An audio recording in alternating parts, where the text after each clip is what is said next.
Bienvenue dans cette troisième mini-vidéo sur les 5 facteurs différenciants entre une entreprise exceptionnelle aux résultats exceptionnels et une entreprise moyenne. Pour ceux qui prennent le train en marche, sachez qu'il s'agit ici de la troisième vidéo d'une mini-série de 5 vidéos sur ce thème. Si pour vous, ce sujet vous paraît majeur, alors je vous invite à consulter tout d'abord la première vidéo publiée avant-hier, ainsi que la deuxième vidéo publiée hier, car ces vidéos sont publiées dans un ordre chronologique important pour la suite des événements. Pour les internautes pressés, voici un bref résumé. Nous nous posons les questions suivantes. Qu'est-ce qui différencie une entreprise aux résultats exceptionnels d'une entreprise moyenne? Qu'est-ce qui peut, sur un même marché, avec les mêmes ressources humaines, avec le même accès aux capitaux financiers et aux mêmes prospects et clients, permettre à une entreprise d'accéder à la performance durable alors que l'autre va végéter ou péricliter?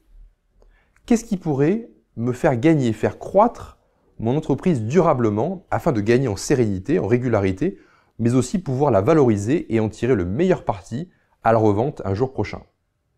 Avec l'aide de Jim Collins et son équipe ainsi que ses 5 années de recherche intensive, nous avons mis hier en lumière le premier facteur et le deuxième facteur différenciant, un leadership de niveau 5, puis le qui avant le quoi.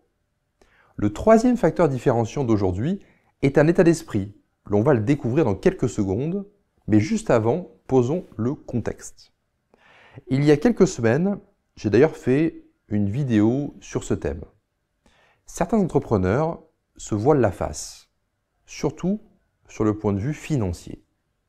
Leurs entreprises ne sont pas rentables aujourd'hui, mais ils se disent qu'un jour, après un hypothétique bouche à oreille, un ou plusieurs grands comptes vont les contacter et leur donner de gros contrats, ou après une hypothétique levée de fonds, sachez que seuls 2% des startups arrivent à lever des fonds, ils arriveront à conquérir le marché mondial et à partir de ce moment-là, ils seront rentables.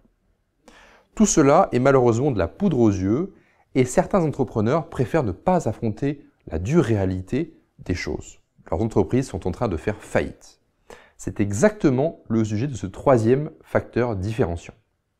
Jim Collins expose que toutes les entreprises excellentes ont commencé leur cheminement vers l'excellence en affrontant la réalité des choses.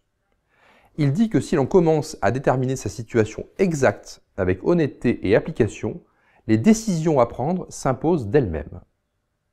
Les entreprises excellentes ont connu autant de problèmes que les entreprises moyennes, mais y ont réagi différemment. Elles ont fait face à la réalité de leur situation, ce qui leur a permis d'en émerger renforcées.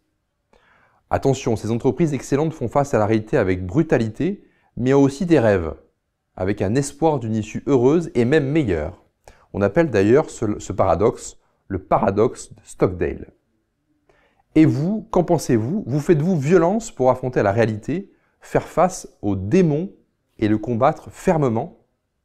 Donnez-moi votre opinion en commentaire sous cette vidéo et créons ensemble un débat constructif. À votre succès!